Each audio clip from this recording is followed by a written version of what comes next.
Eleanor Grayson was 99 years old. Her hands tremored with the weight of a century, yet her eyes still sparkled with a quiet, unspoken hunger. She lived in a modest cottage on the edge of Willow Creek, a town that had long forgotten its own secrets. Her days were a rhythm of routine, boiling tea, tending to her overgrown garden, and flipping through yellowed photo albums that held memories of a life that felt both hers and impossibly distant.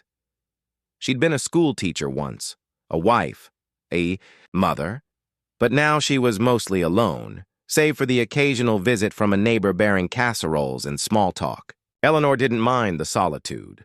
It gave her time to dream. She yearned for something more, not fame or fortune, but a spark, a reason to believe her life had left a mark beyond the faded ink of her old lesson plans. Her son, Thomas, had been gone for a decade, lost to a car accident that still tightened her chest when she thought of it. Her husband, Walter, had passed long before, leaving her with a house full of echoes and a heart full of questions. What had it all been for? The love, the loss, the years that slipped through her fingers like sand?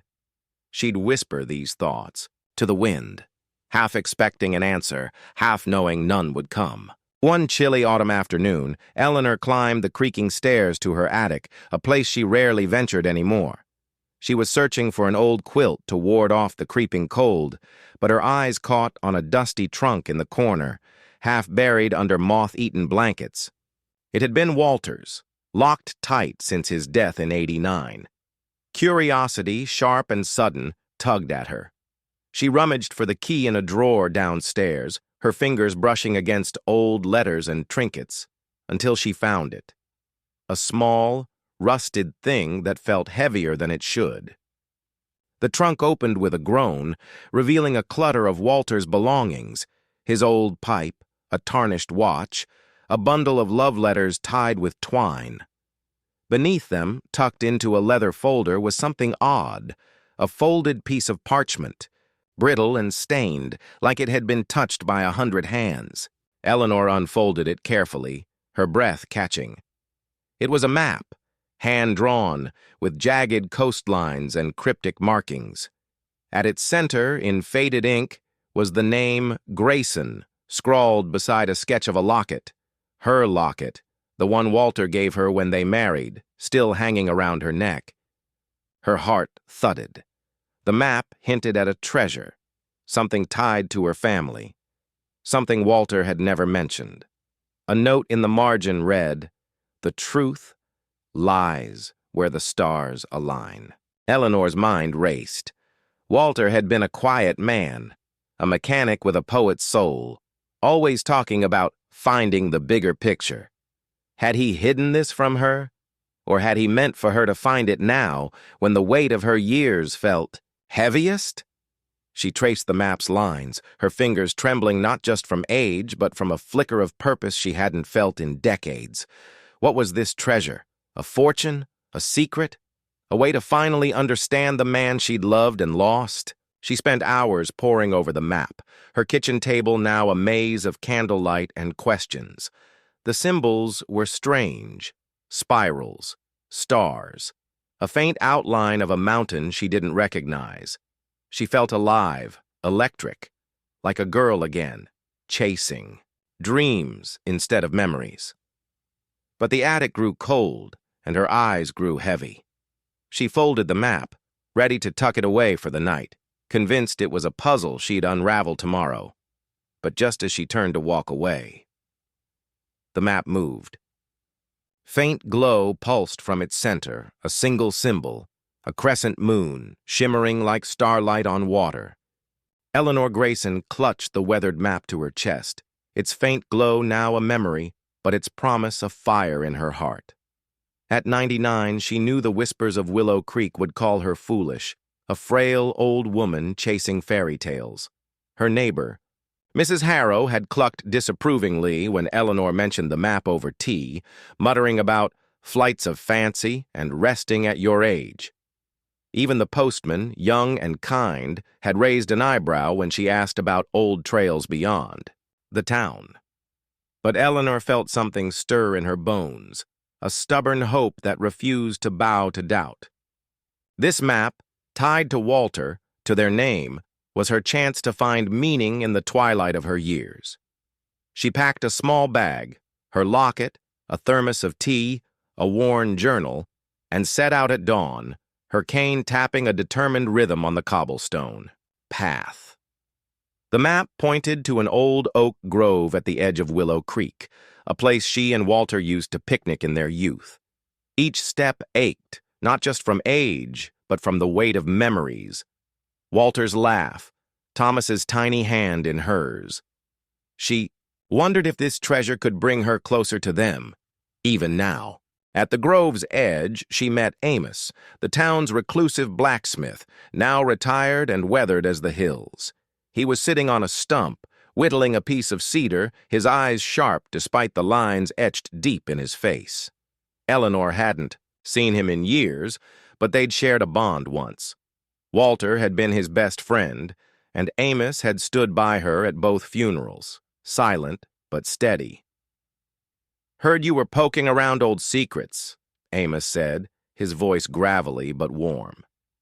He didn't laugh at her map, didn't call her crazy. Instead, he leaned closer, studying the parchment with a reverence that surprised her. "Walter told me once about a family legend," Amos said, his gaze distant. "Said the Graysons guarded something. A treasure, not of gold, but of truth. Something about where the stars align. He swore it was real, but he stopped talking about it after Thomas was born. Said it was too dangerous." Amos's voice cracked, and Eleanor saw the shadow of his own loss, a daughter long gone, taken by illness. "If you're chasing this, Ellie, it's not just for you. It's for him, for all we've lost." His words wrapped around her like a shawl, warming her resolve. Amos joined her, his limp matching her slow pace as they followed the map's first clue, a spiral carved into the largest oak in the grove.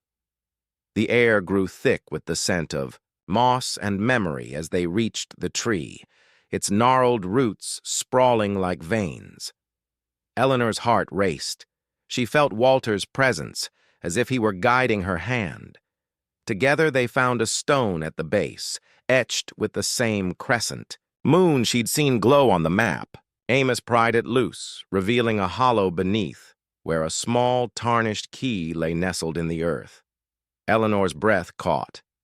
This was real. This was hers. But as she reached for the key, a rustle broke the silence. Amos tensed, his hand on his knife. Eleanor's pulse hammered in her ears. And then, from behind the stone, a shadow stepped forward. Eleanor Grayson's heart pounded as the shadow retreated into the dusk, leaving only the echo of footsteps and a chilling warning scratched into the dirt. "Turn back!" Amos gripped her arm, his face pale, but Eleanor's resolve held firm. The key they'd found beneath the oak burned in her pocket, a tether to Walter's secret and her own hunger for purpose. At 99, every step was a battle. Her knees ached, her breath came short, but the map's promise pulled her deeper into the grove, where the trees grew denser, their branches clawing at the sky like warnings. The map's next clue led to a ravine, its walls steep and slick with moss. A riddle was inked along its edge. "What you seek lies where courage meets regret." Eleanor's mind drifted to her past, to the summer when she was 10, when her father took her to this very ravine. He'd spoken of a family legacy, a treasure, hidden by their ancestors, but she'd laughed it off as a bedtime story. Later, as a young wife, she'd dismissed Walter's late-night musings about the same tale, choosing practicality over dreams. Now regret gnawed at her. She'd lost them both, her father to time, Walter to fate, and with them, the chance to believe. This journey was her amends, her way to honor the dreams she'd abandoned. Amos, limping beside her, shared her weight and her silence. The ravine narrowed, and they found a rope bridge swaying over a churning stream. The boards were rotted, the ropes frayed. Eleanor's fear of falling, of failing, surged, mirroring the terror of losing Thomas, her son, whose death had left her unmoored. "We crossed together," Amos said, his voice steady despite the tremble in his hands. They inched forward, the bridge creaking under their weight. Halfway across, a board snapped. Eleanor slipped, her cane tumbling into the water below. Amos caught her, but his knife, his father's, a relic of his own past, slipped from his belt, vanishing into the current. They reached the other side, breathless, but the loss of the knife darkened Amos's eyes. "It was all I had of him," he whispered. At the ravine's end, they found a stone archway carved with stars, the same ones from the map. The key fit a hidden lock, revealing a passage into the rock. Inside, the air was cold, heavy with the scent of earth and time. Eleanor's locket felt warm against her chest, as if Walter were near. They navigated a maze of tunnels, solving etched riddles that tested memory and nerve, dates of Grayson births, fragments of family lore. Each step felt like peeling back her life, exposing the girl who'd once believed in magic. Finally, they reached a chamber. In its center stood a door, not of wood or stone, but of polished obsidian, its surface reflecting Eleanor's lined face like a mirror. Symbols from the map, spirals, moons, stars, were etched across it, and a slot shaped like her locket glowed faintly. She touched it, her fingers trembling with the weight of a lifetime's choices. It wasn't just a door. It was a mirror of her past. Eleanor Grayson stood before the obsidian door, her reflection staring back, a map of wrinkles and resolve. The locket slot pulsed faintly, but her fingers hesitated, weighed by doubt and the ache of her 99 years. Amos stood close, too close, his breath uneven. The air in the chamber felt charged, like the moment before a storm. The map clutched in. Her trembling hand had led them here through riddles and peril, but its final clue, a spiral within a star, remained unsolved. Eleanor's heart whispered that the answer lay in her past, but Amos's shifting eyes told a different story. They'd deciphered more carvings in the tunnel, a phrase, "Trust the heart that guides." Eleanor had assumed it meant her own, or Walter's, whose locket seemed to hum with purpose.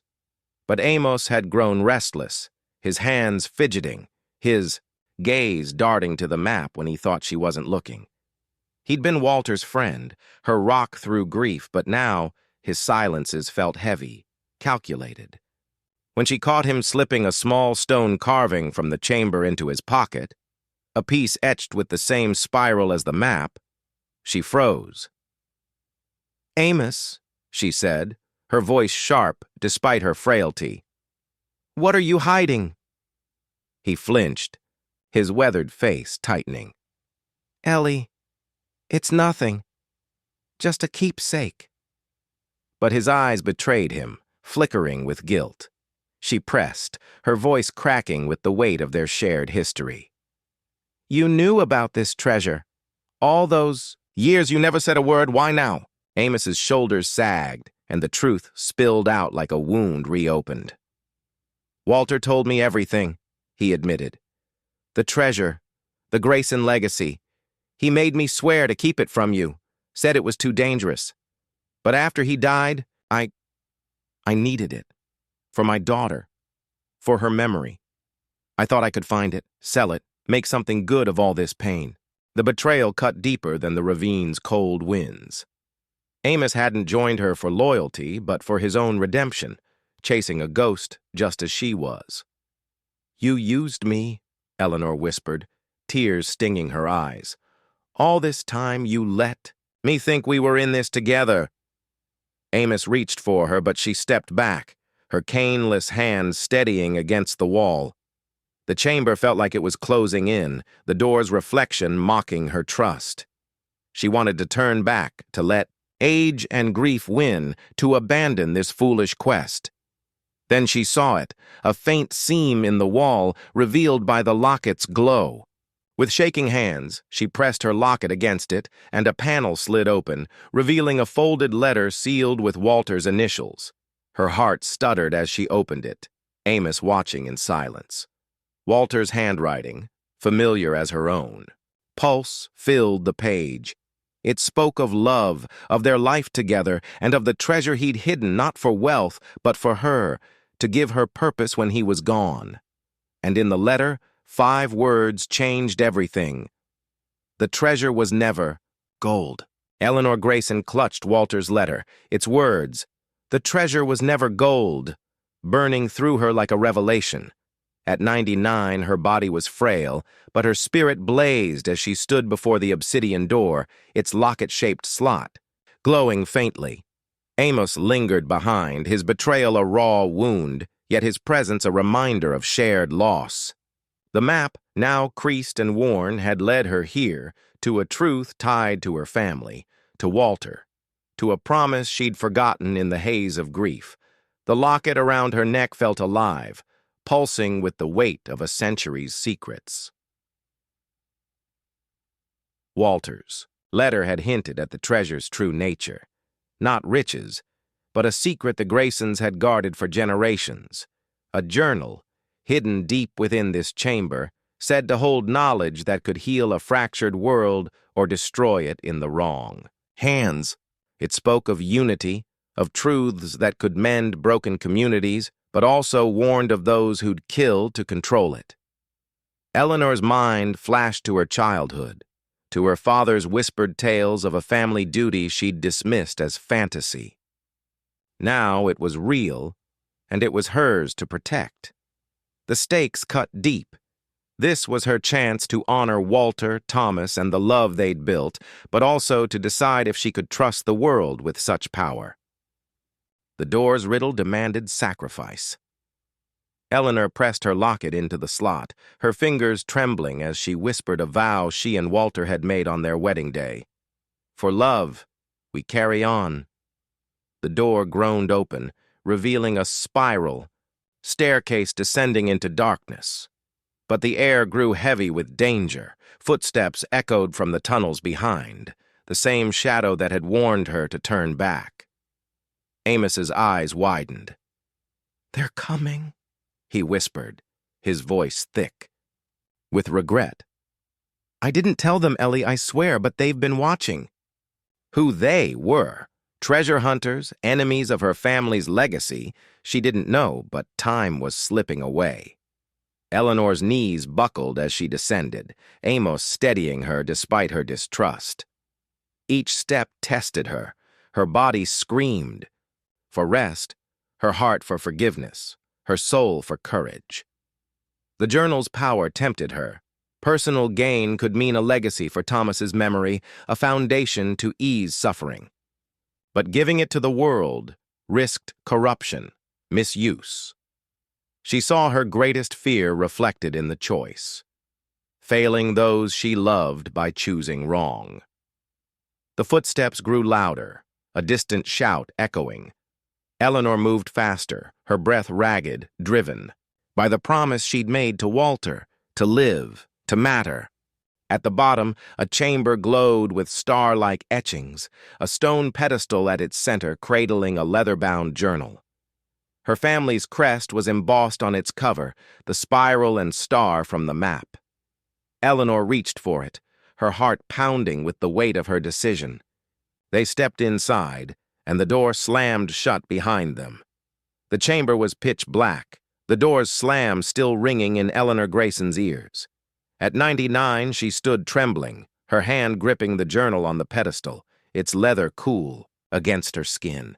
Amos's breath was ragged beside her, his silhouette barely visible in the faint starlight filtering through cracks above. The footsteps of their pursuers had stopped, but the silence felt like a held breath, heavy with threat. Eleanor's heart raced, not with fear, but with a clarity she hadn't felt in decades. The journal, the Grayson legacy, was no mere artifact. It was her life, her love, her purpose distilled into pages she hadn't yet read.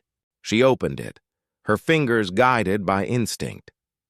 The star-like etchings on the walls flared softly, illuminating words in Walter's handwriting. It wasn't a cure or a secret to save the world. It was a record of their family's stories, their joys, their losses, penned by generations of Graysons. Each entry was a call to live with courage, to mend what was broken, to love despite pain. Walter's final page was for her. Ellie, you are the treasure. Carry us forward. Tears blurred her vision. This was no fortune to hoard or weapon to wield. It was a charge to heal, starting with herself. Amos shifted, his voice low. Ellie, I'm sorry. I thought this could fix my past, but I was wrong. His confession hung between them, raw and heavy. Eleanor saw her own reflection in his regret, years spent chasing what was lost instead of embracing what remained. She reached for his hand, her grip frail but firm. We both lost them, Amos, but we're still here. That's what Walter wanted, for us to keep going. The bond they'd shared, frayed by betrayal, began to mend in the quiet of their shared grief. The chamber rumbled, dust falling as the pursuers, shadowy figures after the journal's rumored power, pried at the door. Eleanor's resolve hardened. She wouldn't let this legacy fall into hands that would twist it. With Amos's help, she found a hidden lever beneath the pedestal, opening a narrow passage. They slipped through, journal in hand, as the door behind them gave way. The chase was frantic, Eleanor's legs burning, but Amos half-carried her, their trust reborn in the urgency of escape.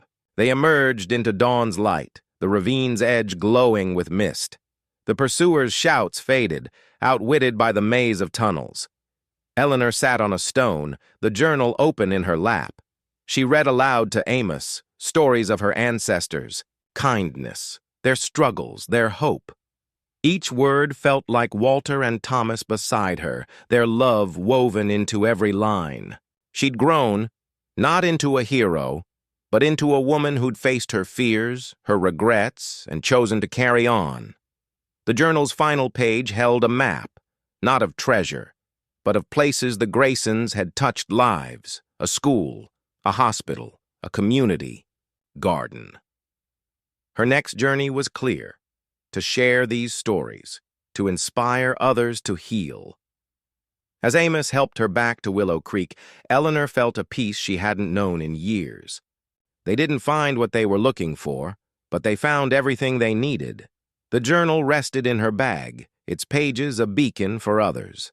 And somewhere, in the rustle of leaves or the flicker of stars, she sensed Walter smiling, whispering that her story, her legacy, was far from over.